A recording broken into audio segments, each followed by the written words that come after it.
rational person living in a medium-sized city in the United States is constantly bombarded by information from all sides.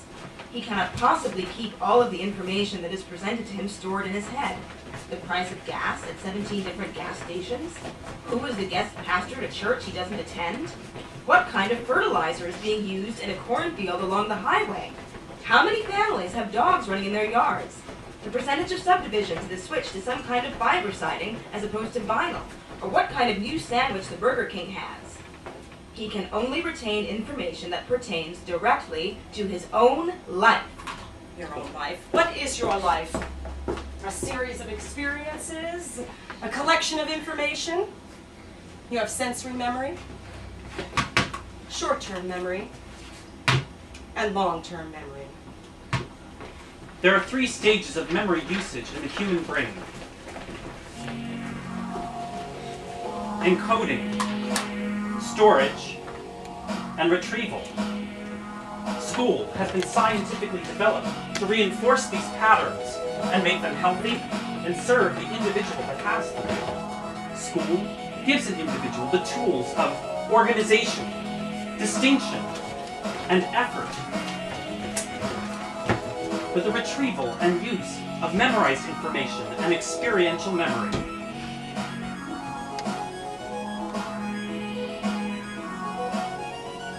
Lights. This is an accepted model for memory. There are some others now, but I prefer this one.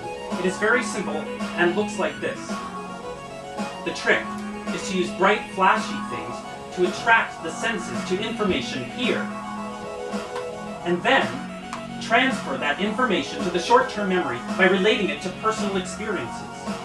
From here, the mind should be forced to exercise the information through exercises and quizzes until the mind is convinced that the information should be stored in the long-term memory for later use.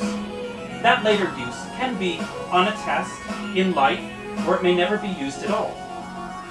Let me demonstrate with these balls. I'm sorry, there's no way for these balls to interact. As memory or stored knowledge is more like a chemical solution whose properties change depending on ingredients added, temperature of the room, etc. Imagine that every mind is a different room. And in every room is the same thing, an endless labyrinth of desks and chairs. If you were to walk from mind to mind, head to head, room to room, how different would they be? Would the basic size be the same? The basic shape, even? Of course, the objects in the room would be different, and things would have different colors. Every day is the same. Every night is the same. We have reached the door. If every mind is the same, they are all equal. Minds are not all the same. If they are not all the same, are some better? Some minds are better than others. More interesting. Or with better furniture. Organized. Self-actualized. And yet, ideas about hierarchizing the human mind are some of the most dangerous ideas ever thought by humankind. They have catalyzed eugenics, mass sterilizations, holy wars, regular wars, electroshock therapy, lobotomies, genocides, and holocausts. I hate you! You made me go to the school psychiatrist because I wrote a play about a man butchering a little girl. Examine me! Every door is the same.